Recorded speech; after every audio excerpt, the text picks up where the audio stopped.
All right, everyone, unbelievably excited about the episode that we have for you today. We are getting the opportunity to speak with James Clear, author of Atomic Habits. I mean, this is, if he is not a household name, he is one that you will be bonding with quickly because the information that he's put together, the synthesis in this book, I mean, it will change your life.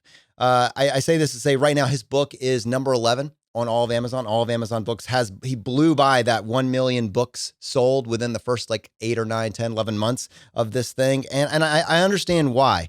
I think all of us understand there's cues in our life that drive us towards actions, and we don't always understand why it is. There's belief systems that we've imprinted on our brain. We don't understand why we do the things that we do. Sometimes they drive us to really good places, and sometimes they destroy aspects of our life. What if you could see the patterns, and then if you could see the pattern, you could actually implement a change, drive yourself in a different direction. We're getting this opportunity to really explore this framework today, and I am incredibly excited about this conversation. Help me with this. I have my co-host Brad here with me today. How you doing, buddy? Hey, Jonathan, I'm doing quite well. And yeah, you talk about patterns, right? We pick up things and we talk about them here on ChooseFI, and a few of them are identity, right? How many times have we talked about this? I'm the type of person that ... That's something that we think makes for a better life. And I just loved reading about that in Atomic Habits. It's so cool when you have these concepts that work in your own life, and then you see them again and again in places that you trust. So that and systems versus goals. This we've talked about from Scott Adams repeatedly, from how to fail at almost everything and still win big. And to see it here in Atomic Habits, I loved it because these are crucial items that I've improved my own life over the last 5 years. So yeah, just incredibly excited to welcome James to the podcast. So James, with that, welcome to ChooseFI. Hi, yeah, great to talk to both of you. Thank you for having me. So James, I want to actually go back, before you're one of, the country and the world's foremost habits experts, you're a guy that gets hit in the face with a baseball bat and has this near-death experience. And I would imagine that you're connecting the dots as an adult, but at the time, this is one of those really traumatizing events, and you don't have the language then that maybe you have now. And I'm just curious, if you were to look back on that as you're going through this, what drove, because you were kind of trailblazing even then. I see you connecting the dots in this book, but I'm curious, what was it that drove you towards this? When everybody else is out partying, you're out there just following this plan. What was the motivation for that? Yeah. So you're certainly right. I did not have a language for it at the time. If you were to go to me I suffered this injury, just to get everybody on the same page. So I had this injury where I was hit in the face with a baseball bat. I explain it in detail in the introduction to the book. And the fallout from that was very significant. I had multiple seizures, had to be air carried to the hospital, was placed into a medically induced coma. And for the next 8 or 9 months, I couldn't drive a car. I had double vision. My first physical therapy session, I was practicing basic motor patterns like walking in a straight line. And that was a time in my life when I had to start small, when I had to build small habits, because that was the only option that I had. I couldn't just flip a switch and go back to the normal, young, healthy person that I was. And those small habits were like pretty insignificant at the time. Things like you mentioned, preparing for an hour before class or going to bed at the same time every night. Or this was the first time in my life when I started training consistently in the gym, at first once or twice a week and then 3 or 4 times. And none of those seemed significant by themselves, but they gave me a sense of control over my life. And I felt like I was able to kind of rebound and regain some composure after that. So it was a long arc from the injury to ultimately I ended up having a good, successful college baseball career and being named to the Academic All-America team and a variety of other things. But that took a 5 or 6 year span for that to happen, for those small habits to accrue. And if you were to come up to me at that time or through that process and ask, oh, how are things going? I never would have said like, oh, I'm just trying to get 1% better. But now that's the kind of language that I would have, or that's the language that the book is built around. So I think I very much first came to these ideas as like a practitioner, as someone who just kind of learned it through experience and went through life and soaked up those experiences and maybe stumbled my way to learning what was working for me. And then it's now only after 6 or 7 or 8 years of writing and researching and investigating the topic of habits and habit formation more deeply that I have a better language for describing what exactly is going on. James, I'm curious how you see through the short term for the long term when you're, I guess, formulating habits, or in our case, for financial independence. I think so many people struggle with, will that one decision make any difference, right? How do I see it? How do I get beyond that short-termism to realize this aggregation of marginal gains will add up over time? Yeah, it's a good question because the idea of getting 1% better on any given day, a choice that's 1% better or 1% worse seems pretty insignificant. Like, what is the difference between eating a burger and fries for lunch or eating a salad? Not a whole lot on any given day. Like your body looks the same in the mirror at the end of the night, scale hasn't really changed. And certainly that's true when it comes to saving money and building up a retirement nest egg and so on. Any individual saving action doesn't seem to make that much difference. Or choosing to buy, splurge on some purchase doesn't seem to be that impactful. So it's very easy to dismiss the importance of 1% changes. I have this little story that I like to tell that I feel like illustrates this. So imagine that you walk into a room. It's cold. You can see your breath. You've got this ice cube sitting on the table in front of you. It's like 25 degrees. And slowly you start to heat the room up. 26, 27, 28. Ice cube is still sitting there. 29, 30, 31. And then all of a sudden you go from 31 to 32 degrees. And it's a 1 degree shift, just like all the ones that came before it. But you hit this phase transition, this tipping point, and the ice cube starts to melt. And the process of building habits or changing habits and getting results is often a lot like that. You're showing up each day and you're putting work in. And you hear people say things like this. They'll say, like, I've been running for a month. Why can't I see a change in my body? Or I've been working on this book for 6 months now. The outline's still a mess. I feel like I haven't made any progress. And the truth is, complaining about working for a little while, working hard, and not having the results you want is kind of like complaining about heating an ice cube from 25 to 31 degrees and it not melting yet. The work is not wasted. It's just being stored. And the San Antonio Spurs, NBA basketball team, they've won 5 championships. They've got this quote in their locker room that I feel like encapsulates this idea. It says something to the effect of, when I feel like giving up, I think about the stonecutter who takes his hammer and bangs on the rock 100 times without it showing a crack. And then on the 101st blow, it splits in two. And I know that it wasn't the 101st that did it, but all the 100 that came before. And I think you can say that about pretty much any one of your habits. It's not the last sentence you write that writes the book. It's all the ones that came before. It's not the last workout you did that changes your body. It's all the ones that came before. It's not the last entry into your savings account that leads to retirement. It's all the ones that came before. And so seeing the short term, seeing through the short term and seeing the long term is really about embracing that idea. So embracing that idea that the work is not being wasted, it's just being stored. You're building up the potential energy to release at a later point. Your book is full of huge ideas, life-changing ideas, and providing a language to those. There's this phrase, and it's tied to 1% better, but I think our audience is going to resonate. In the book, you say habits are the compound interest of self-improvement. And I want to talk about that compounding effect. I want to talk about in the context of productivity, stress, knowledge, negative thoughts, relationships, outrage. Like, can you provide for our audience just a few examples of what that frame is, that compounding effect in some of these different aspects of an individual's life? So that idea that habits are the compound interest of self-improvement, it's basically like the same way that money multiplies through compound interest. The effects of your habits multiply as you repeat them across time.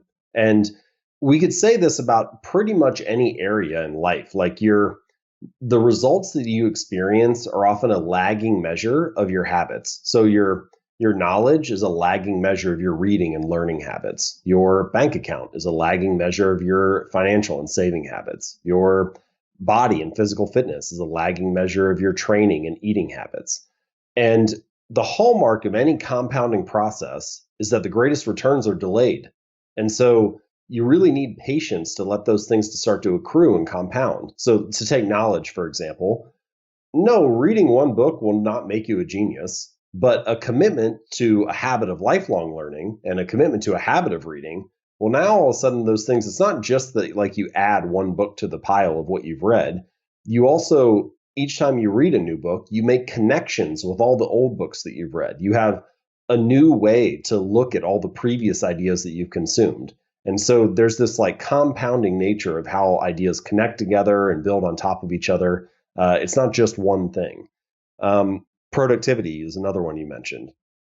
No, working for 10 extra minutes or making the extra sales call today or putting in a little bit of extra effort, that's not going to lead to radically different productivity. But a habit of always making the extra sales call, well, over the course of a career, 10, 20, 30 years, that can really compound in a very significant way. And so it's really about using that 1% improvement as something that you do as a daily habit. And that I think is why habits matter so much. They provide this little advantage that you can start to compound day after day. And this is why I say, like, if you have good habits, time becomes your ally. You just need to let time work for you. If you have bad habits, then time is your enemy. And now every day that clicks by, you're putting yourself a little bit deeper into the hole. In your book, you're talking about this idea of goals versus systems. And I very much in time, I can point to like times where I've focused on like SMART goals. And I'm not writing that out of hand, but I want to say that, goals, when you're this kid that's had this incredibly traumatizing event and you're working to this, I'm curious how you were even in that process cultivating this idea. I need to build systems, and somewhat to some degree separating out the importance of building systems versus the importance of build. I think there's something huge here for our audience in terms of realizing you build a structure to force a result. And for me, that was a huge reframe. So before I criticize goals a little bit, I should say, like, this is coming from someone who's very goal oriented for a long time, right? Like, I would set goals for the grades I wanted to get in school, the weights I wanted to lift in the gym, how much money I wanted to make in my business, all kinds of stuff. And at some point, I started to realize that setting the goal actually didn't have that big of an impact on whether I achieved it or not. And what I mean by that is there were many goals that I set that I didn't achieve at all. So clearly setting the goal was not the thing, was not the determinant. And you see this actually in many different industries. Often the winners and the losers, so to speak, have the same goals. If 100 people apply for a job, all the candidates have the goal of getting the job. If 30 teams are competing in the league for a championship, every team has the goal of winning the championship. And so if the goal is the same between the winners and the losers, it cannot be the thing that makes the difference. It might be necessary, but it's not sufficient for success. And so what that did was, once I started to have that little bit of that realization, and then you mentioned Scott Adams earlier, I read an article in the Wall Street Journal where he kind of unpacked that language as well. And he mentions this idea of systems over goals. And the way that I would define this and link this back to habits is that your goal is your desired outcome. It's what you're hoping will happen in the future. But your system is the collection of daily habits that you follow. And if there's ever a gap between your goal and your system, there's ever a gap between your desired outcome and your daily habits, your habits will always win. The system will always overpower the goal. Whatever system you have right now, whatever collection of habits that you have, they are inevitably moving you towards some outcome. And that outcome may or may not be aligned with the desired outcome you have in mind, with the goal that you have in mind. And so ultimately, what we need is an alignment between the two. And for whatever reason, we tend to live in a world that is very results oriented. You only hear about things once they become a result. You only hear about the book once it becomes a bestseller, or the Broadway show once it becomes a hit. You'll never see a news story that is like, man eats chicken and salad for lunch today. It's only a story once man loses 100 pounds. And I think because of us only seeing results, social media, the news, whatever it is, we tend to overvalue the goal, overvalue the outcome, and undervalue the system. The results of success are often highly visible and shared, they're public. And the process behind success is invisible and hidden from view. And yet, it's actually the process that is more important. We think that what needs to change are the outcomes or the results we have. Everybody wants better results. It's like, if you look at your bedroom and it's messy, you're like, well, I have a goal of having a clean room. I want a different result. I want the room to be clean and organized. And you might get motivated for an hour or two and clean it, and you'll have a clean room for now. But if you don't change the sloppy, messy, pack rat habits that led to a dirty room in the first place, then you end up in the same place 2 or 3 or 4 days later, right? You have a messy room again. And so we think that the results need to change, but actually it's the habits behind the results. It's the system behind the goal that needs the real focus. James, I'm curious regarding systems. So how often do you go back and assess critically your own systems? Let's talk about weightlifting. I know that's a huge aspect of your life. I guess first, do you set goals at all, or is it solely focused on systems? And when we talk about systems, are you critically assessing that? Are you looking at 1% better, or are you fairly confident with the system you have set up? Yeah, good question. So two kind of, I think, important, maybe philosophical points to touch on first before I answer the weightlifting piece. The first is, do you measure 1% better? Do you try to quantify that or whatever?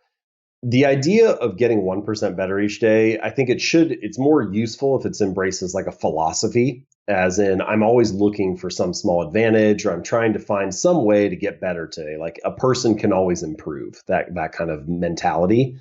Rather than saying, is this exactly 1% or is this like 0.75 or was that 2.3 today? Like I think at that point you're getting too much into the weeds, like missing the actual purpose. Um, and then the kind of second philosophical point is that sometimes you mention goals and systems, and then if people want to be very pedantic or nitpicky about it, they'll say, well, it sounds like actually your goal is to stick to the daily habit. And it's like, okay, again, I feel like we're missing the forest for the trees here. The real point is what matters is that you're trying to show up and do something consistently rather than pin your identity or your self-worth or your entire vision on a single outcome or trying to define the future.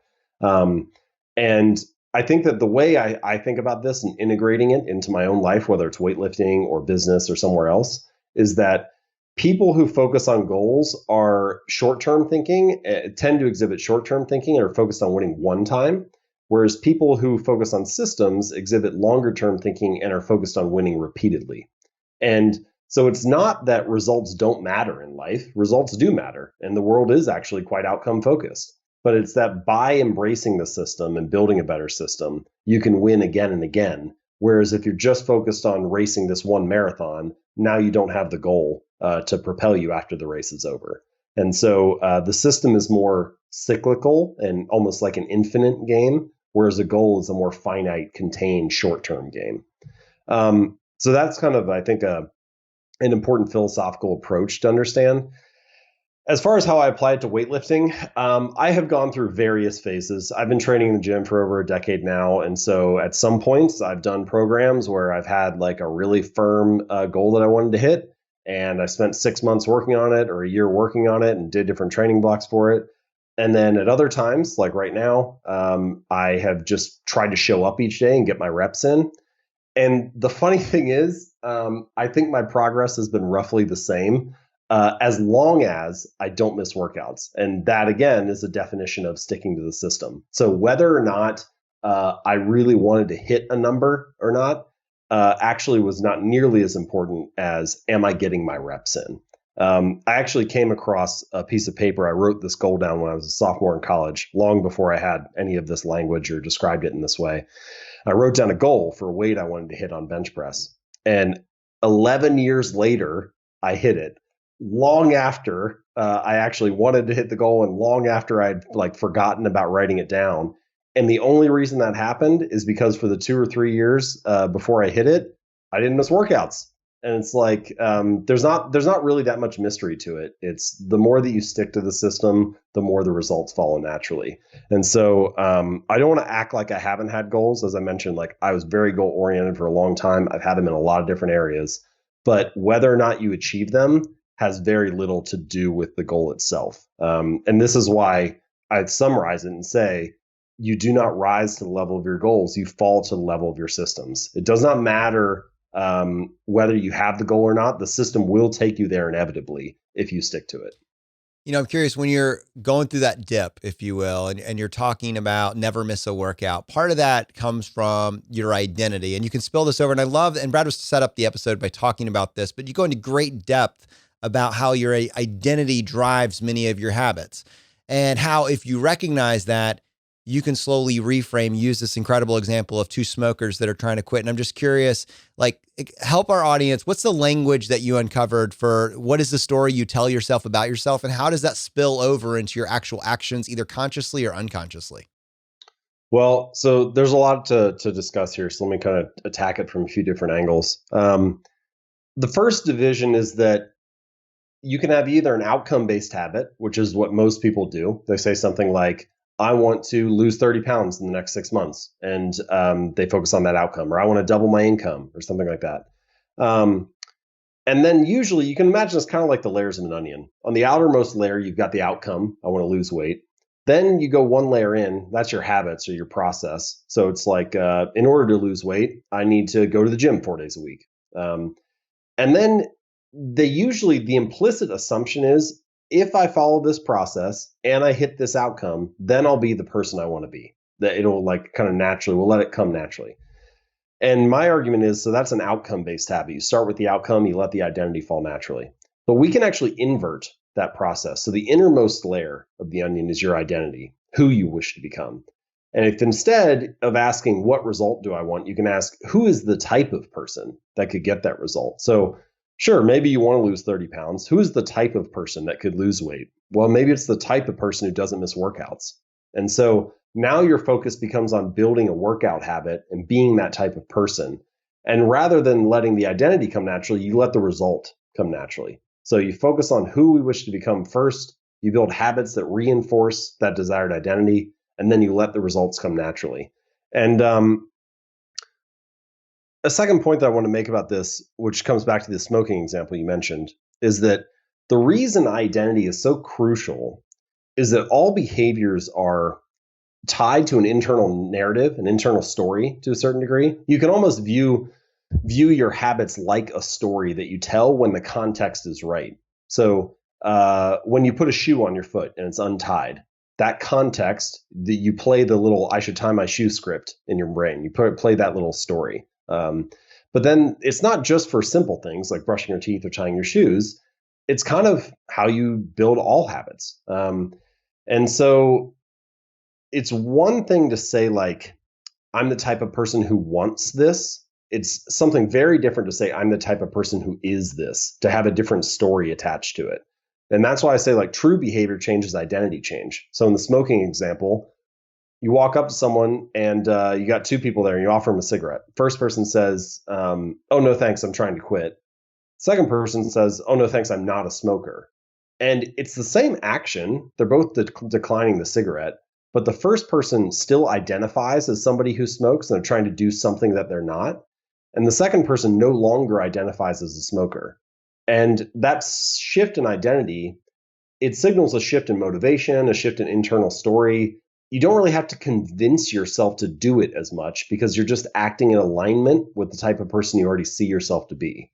And so I mentioned earlier that there are a lot of reasons habits matter. Habits can help you get six-pack abs or lose weight or make more money or reduce stress. And it's true, they can do all of those things. But the real reason that habits matter is that they reinforce your desired identity. Anytime you perform a habit, habits are your behavior is how you like embody a particular identity. Every time you save a little money for retirement, you embody the identity of someone who is a saver, who is financially independent. Every time you make your bed, you embody the identity of someone who's clean and organized. Every time you study for 20 minutes, you embody the identity of someone who is studious. And each time you do these things, doing it once does not like radically transform how you think about yourself. But if you show up and do it again and again, then it's like you're casting votes for being that kind of person. And I think that's the best summary of the link between habits and behavior, which is every action you take is like a vote for the type of person you want to become. And the more that you show up and perform those habits, the more you cast votes for being that person. And so, no, doing one push-up does not transform your body overnight, but it does cast a vote for I'm a type of person who doesn't miss workouts. And no, writing one sentence does not finish the book, but it does cast a vote for I'm a writer. And eventually, as the evidence builds up and you have proof to root that identity and belief in, you actually start to see yourself in that new way. And that's like the real secret of habits, is that they give you a pathway to change the internal story, to change the way that you see yourself, to build up self-confidence and remove self-doubt.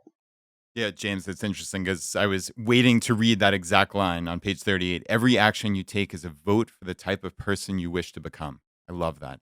These small things really do add up. And I'm curious on your own identity. How has this journey changed how you look at yourself? Like, what's the type of identity you tell yourself about yourself?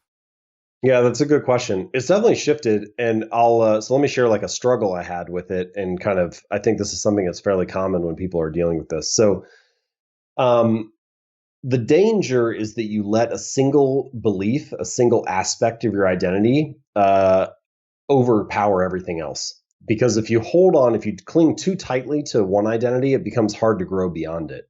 And you can view yourself as like a collection of identities. Like you might be a dad and a brother and a son and a volunteer and an entrepreneur and a bunch of other things, right? Like you have a collection of identities. And anytime one particular belief takes over too much of that, if you lose that aspect, it feels like you lose yourself. And so in my case, for 15 or 20 years, I was an athlete. That was a huge part of my identity. And when my playing career ended, it was like I lost this sense of self. I actually felt kind of lost for a year or two because it was like, well, for my whole life, I've been defining myself as an athlete. What am I now? And you hear similar things. One of the examples I came across in the research for the book was the military. So a lot of people who are in the military, what they identify as is I'm a soldier. That's a big part of my identity. And then all of a sudden you leave, your career, your service ends, and you integrate back into civilian society. And what do you say about yourself then if you lost that aspect? And so I think one of the keys of this is to find the elements of your identity that are still serving you, or to even ask it in that way. Which aspects of my identity, which bits of that collection of identities that I have are still serving me, and which aspects no longer serve me, no longer work in the current context of the current situation I find myself in. And so if, for example, you used to say, I'm a soldier, but now you're working in corporate America or you're back home with your family, you have to find elements of that still serve you. So, for example, well, you're not a soldier anymore, but maybe I'm a person who is reliable. I'm a good teammate. I'm the type of person who follows through on their mission. I'm the type of person who finishes what they start. Those are aspects of your identity that you can translate into the new situation. And so I've had to do that as well and find elements of my identity that I can still alter or use in my current context, even if the previous label no longer applies. You know, it's interesting when you're talking about habits, there are good habits and there are bad habits. The actual definition and how we come to the conclusion is actually an interesting conversation, but it's not where I wanted to go with this. Before I read your book, I had a statement that I had verbalized many times to individuals. And it was, I feel like when it comes to myself, I have discipline. I have excesses of discipline in various aspects of my life, but I have no self-control, none, zero. And I recognize that about myself. And perfect example would be, I will take the time on Sunday and I will make or meal prep 8 or 9 or 10 meals or whatever, 20, 30 meals. And Monday through Friday, I will be spot on, zero looking to either side, and I will follow. And then on Saturday, I'll have an opportunity for a brunch and I'll be huddled in the corner, shoveling down the coffee cake until it's all gone. And that those two, they don't make sense together. There's no reason for that to be the case, except that I had this language that I have discipline for no self-control. And you can see how you can talk about that in other aspects of our life where we take actions that clearly don't line up with all the other actions that we've made in the prior week, right? And they're clearly undoing all the work and energy that we've invested into a stated goal. And this book gave me a framework. I say that to say that in this book, you break down the science of how habits work. And you specifically use language like habits are basically broken up into 4 parts: cue, craving, response, and reward.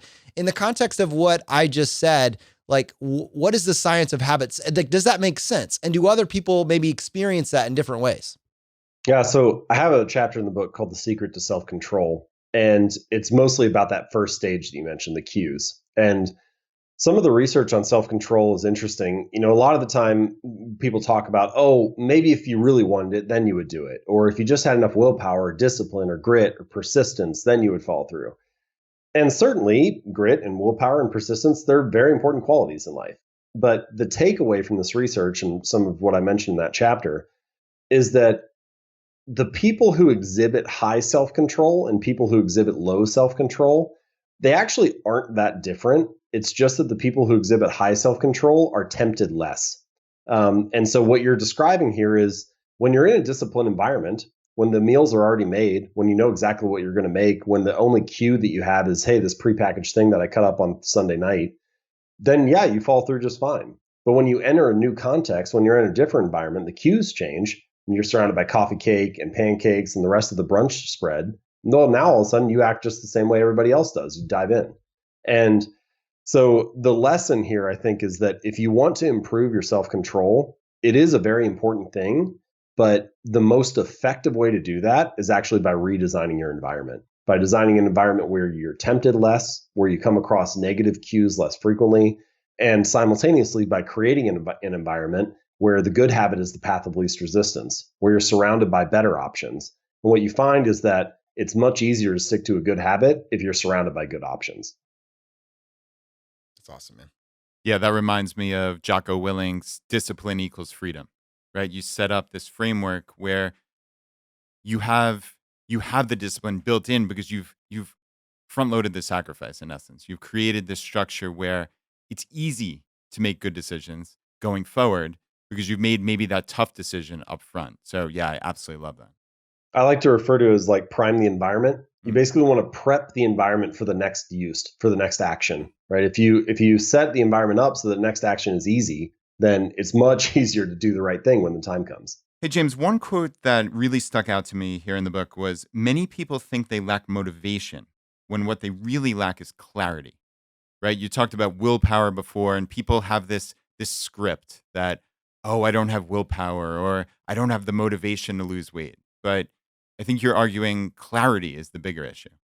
Well, we often have a desire to change, but we have like these very vague notions. Oh, this time it'll be different. I'm going to just eat healthy. I'll try harder, et cetera. And like, I don't want to knock on that too much. Like, certainly those are very worthy causes. But the problem is when the intention to change is vague, like this time I'll just do better, the moment of action passes us by. We don't know exactly when to act or how to act. And so this section of the book where I talk about clarity, some of the strategies you can use, one is implementation intentions, another one is habit stacking, but they both kind of approach the problem from the same angle. Like an implementation intention, for example, it asks you to specifically fill out a sentence to state your intention to implement a behavior. So one example is like researchers will have people who want to work out more fill out a sentence that says, I will exercise on this day at this time in this place. And just by filling that sentence out, they're 2 to 3 times more likely to follow through.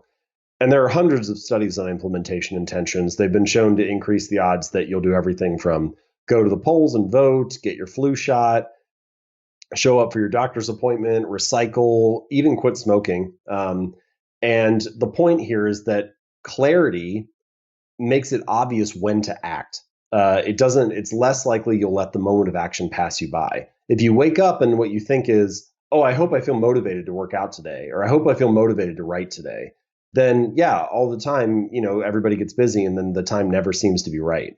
But if instead you're like, I go to the gym on Mondays at 5 p.m., well, when the clock hits 5 on Monday, you know where you're supposed to be. And that level of clarity weirdly leads to more motivation. So they think what they lack is this willpower, discipline, or motivation to take action. But often it's just a lack of knowing when and where, what time and space is a habit going to occupy in your life. So with that implementation intention, is that just to yourself? Is that reinforcing the identity, or is there any like outward accountability with this?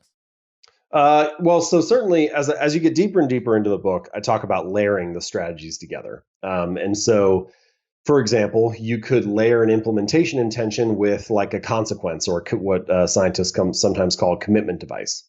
So a commitment device might be something like you go to bed tonight and you think, all right, tomorrow's going to be the day. I'm going to wake up and I'm going to go for a run at 6. And 6 a.m. rolls around, and your bed is warm, it's cold outside. You're like, well, I'll just press snooze instead. But instead, if you rewind the clock, come back to today, and you text a friend and you say, hey, can we meet at the park at 6:30? Now you have a commitment device. 6 a.m. rolls around, your bed is still warm, it's still cold outside. But if you don't get up and go for a run, you're a jerk because you leave your friend at the park all alone. And so you can combine that idea of a commitment device with an implementation intention. So you could fill out the sentence for yourself. You will say, I will go to the park at 6 a.m. and go for a run. So you clarify what you're looking to do. And then you text a friend, you layer the commitment device on top of it. And now you have a clear intention for yourself to follow and a consequence that happens if you don't follow it. And this, I think, is kind of how the book sort of comes together and builds on itself. The holy grail of habit change is not like a single 1% improvement. It's like 1,000 of them. And so by layering these different strategies together, environment design, commitment devices, habit stacking, et cetera, now you start to have a very powerful system for building better habits and getting yourself to stick to things for the long run. I think that sets us up really nicely as we pivot into an individual's pain point right now, which is one, there's a habit that I know would be beneficial for my life. I can visualize it, but I don't know how to create it and enforce it. Or two, there's a habit that I have now that I've unintentionally been doing over and over, biting my nails, overspending on my credit card, overeating, all these different things that I want to remove, and I think to some degree they're the inverse of the same strategy. What does it look like for an individual that they're listening to their whole time, they're saying, I hope he talks about this. What's the underlying framework for either building this new habit or crushing this other habit that's maybe ruining some aspect of your life? Yeah, good question. So let me kind of lay the context here. So you mentioned earlier that there are kind of 4 stages to a habit. So I divide a habit into 4 parts. You've got the cue, the craving, the response, and the reward. So very quick example. You walk into a kitchen, you see a plate of cookies. That's a visual cue. Cookies are sitting on the counter. Then the craving is like the prediction that you make about what the cue means. So in this case, you predict, oh, the cookies are sweet and sugary and tasty. And that prediction is actually what motivates you to walk over and perform the third step, which is the response of pick up the cookie and eat it. And then finally, there's a reward, which is, oh, it is in fact sweet, sugary, tasty, enjoyable.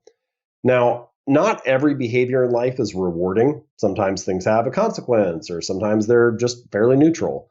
But if a behavior is not rewarding, it's very unlikely to become a habit because your brain learns like, well, why would I repeat that? That wasn't very beneficial. So you have those 4 stages: cue, craving, response, reward. Now, from those 4 steps, we can come up with, and answer your question, come up with 4 steps, or what I call the 4 laws of behavior change, which you can follow if you want to build a good habit or if you want to break a bad one. So if you want to build a good habit, we've got 1 law for each stage. You really need these 4 things to happen. You don't need all 4 to happen at the same time, but the more of these that you have working in your favor, the more likely it is you're going to form the habit. So the first thing that you want is for your good habit to be obvious. You want it to be available, visible, easy to see. We've already talked a little bit about environment design and so on, cues. The second thing is that you want your habit to be attractive. The more attractive and appealing it is, the more you're going to feel motivated to do it. The third thing that you want is that it's easy. The easier, simpler, more convenient, frictionless a habit is, the more likely you are to stick with it. And then the fourth and final thing that you want for a good habit is for it to be satisfying. The more satisfying and enjoyable a habit is, the more it's like, hey, yeah, I should repeat this again. You get this like positive signal. And then to invert that, if you want to break a bad habit, you just invert each of those 4. So for a good habit, it's make it obvious, make it attractive, make it easy, make it satisfying. For a bad habit, instead of making it obvious, you make it invisible. Instead of making it attractive, you make it unattractive. Instead of making it easy, make it difficult. Add steps, increase friction.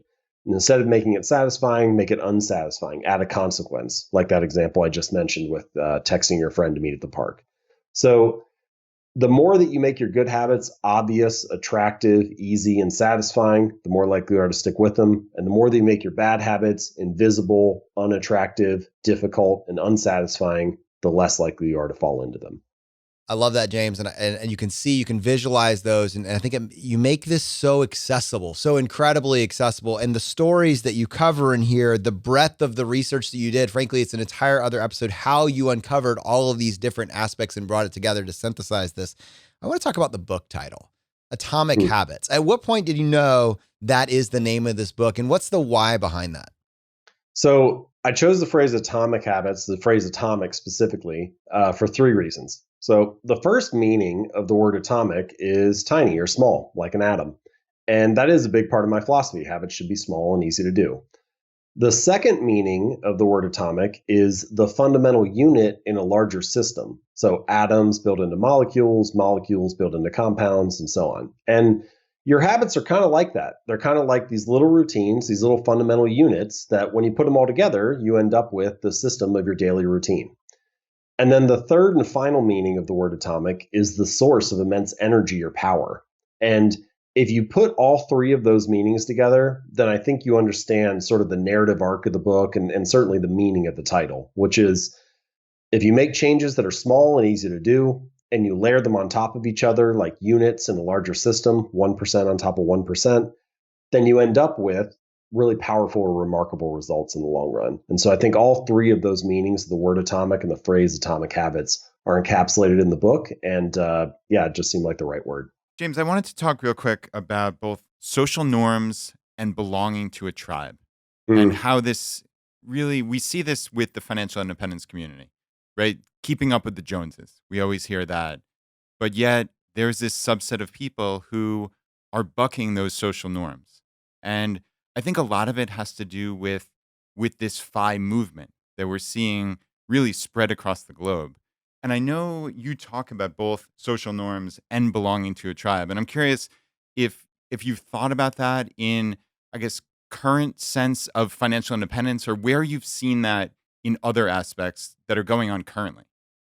Yeah, I'm really glad you asked about this. So I think social norms and the social environment and the influence that it has or exerts on our habits it's so pervasive that it's almost hard to even realize or recognize it. It's kind of like a fish in water. It's like, what is water? We're just surrounded by social expectation and social norms all the time because we all exist and live in different tribes. And some of those tribes are large, like what it means to be American or what it means to be French or something like that. And some of those tribes are small, like what it means to be a neighbor on your street or a member of the local CrossFit gym or a member of a particular financial independence like Meetup or something like that. And all of those tribes come with a set of shared expectations and beliefs. So, if you move into a new neighborhood, like, why do we mow our lawn and trim our hedges? To a certain degree, it feels good to have a clean, orderly yard, but mostly it feels good to have a clean yard because you don't want to be the neighbor who's judged by everybody else for being sloppy. And so it's really that social expectation that gets you to show up and perform the habit of cutting your lawn every week.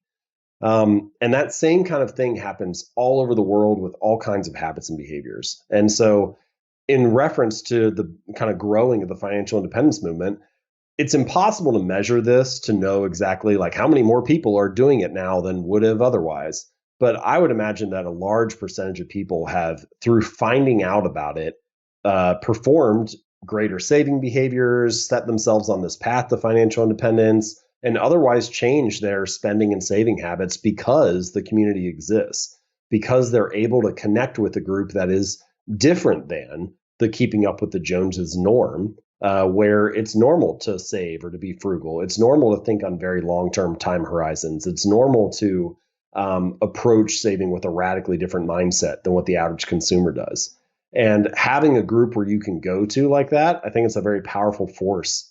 So no matter what habit we're talking about, though, whether it's financial or not, or health, something else, I think the key takeaway is that you want to join a group, join a tribe where your desired behavior is the normal behavior. Because if it's normal in that group, then you're going to want to perform the habit in the long run because it's going to help you belong. And belonging is one of the deepest human needs or cravings or desires, whatever you want to call it. We all are wired to belong at some level. And in fact, the desire to belong is so strong that it often overpowers the desire to improve. If you have to choose between having the habits that you want and being on your own, being outside of the group, being ostracized, and having habits that you don't really want, but fitting in and being part of the tribe, most people would rather be wrong with the tribe than right and by themselves. It takes a lot of courage to step outside of the social norm. And so the more that we can create groups where something different is the norm, where something outside of what you can get in other tribes is available, the more you have a space to go, a place to join. And so I think that core idea of join a group, be a member of a tribe where the desired behavior is the normal behavior is something that you can apply to pretty much any habit. So James, first of all, thank you for being so willing to go into such levels of detail in your book. I can promise you that it is not going to stop someone from wanting to pick this up. They are absolutely, you need to read every page of this book. You need to earmark it like I did. You need to incorporate this in your life. I am so glad that I own this book and that I have taken notes. It's a constant source of reference for me. You certainly can't return that to the library. I cannot return this to the library, nor should you defile your library books in such a way that I did with this one. Anyways, that being said, I'm curious for you, having written this and achieved a level, like seeing the feedback on this book that you have, what's next for you? Like, what do you have? What's circulating? And then for audience members that want to follow you on this journey, right? Which I'm sure you're still on, what is the best way for them to do that? Yeah, well, thank you so much. I'm glad you enjoyed the book and found it useful. I feel like that's the ultimate measure for me. I'm just really trying to share ideas that are helpful or valuable that people can take and utilize in their daily life. So the answer to your question is that for the most part, I'm kind of continuing the Atomic Habits train. So I'm doing a fair amount of speaking now at companies and so on to talk about the concepts, continuing to share the book and write about habits and behavior change on my own site. I am toying with concepts for a second book. I don't know what that's going to look like yet, but I'm interested. So we'll see what kind of direction we head with respect to that. And in the meantime, if people are interested in finding out more about the book, you can just go to atomichabits.com. And then if you want to check out some of my other writing or follow me on social media and that kind of thing, you can go to jamesclear.com. If you click on articles, they're organized by category, so you can poke around and see what's interesting to you. And all the other links to social and so on are on that site as well. And James, before we close, we're always talking about actionable tips for the audience and how to get started. And this reminds me of the 2-minute rule that you write about in the book. And I'm hoping you can just close with that for how do people get started with habit formation today? Yeah, it's great. I'm glad you decided to close with this because I feel like this is a great place for people to start. If you're looking for like one actionable thing to take away, the 2-minute rule is a really good one. So the 2-minute rule basically says take whatever habit you're trying to build and scale it down to something that takes 2 minutes or less to do. So read 40 books a year becomes read 1 page, or do yoga 4 days a week becomes take out my yoga mat. And sometimes when I say that, people, I don't know, you resist it a little bit. It's kind of like, okay, I know the real goal isn't just to take my yoga mat out. I know I actually want to do the workout. So if this is some kind of trick, like why would I fall for it, basically? And if you feel that way, I understand where you're coming from. But I have this reader, Mitch. I mentioned his story in the book. He ended up losing over 100 pounds. And when he went to the gym for the first time, for the first 6 weeks, he wasn't allowed to stay for longer than 5 minutes. So he would get in the car, drive to the gym, get out, do half an exercise, get back in the car, drive home. And it sounds really ridiculous, right? It sounds silly. It doesn't seem like it's going to get him results. But if you step back, what you realize is that he was becoming the type of person that went to the gym for 5 minutes, or 4 days a week, even if it was only for 5 minutes. And this, I think, is a much deeper truth about habits that often gets overlooked, which is a habit must be established before it can be improved. It has to become the standard in your life, the new normal, before you have anything that you can optimize or expand. And for whatever reason, when we try to change our habits, so often we're focused on finding the perfect business idea, the best workout program, the ideal diet plan. We're so focused on optimizing that we don't give ourselves permission to show up, even if it's just in a small way. And the 2-minute rule kind of helps you overcome that. It helps you get past that perfectionism and focus on the thing that matters most, which is showing up, building mastering the art of showing up and kind of building a small foundation that you can expand from. And once you do that, then you have a little raw material you can work with. Then you have something you can optimize. So the 2-minute rule just says, take your habits, scale it down so that it's 2 minutes or less. Make it so easy that you can't say no to it. And I think that's a great way to get started. James Clear, author of Atomic Habits. This book very well might change your life. James, thank you so much for joining us on the show today. Great. Thank you for having me. Habits are the compound interest of self-improvement. I don't think I could say it better, so I think I'll just repeat that again. Habits are the compound interest of self-improvement. This conversation with James Clear is a wonderful opportunity for us to establish what does it look like to build a framework for the life that we want to live. If you got value from today's episode, and if you've been getting value from the episodes up to this point, press the subscribe button and ring that bell on YouTube. Just lets YouTube know you want to be here when we produce additional content. All right, my friends, we'll see you next time as we continue to go down the road less traveled.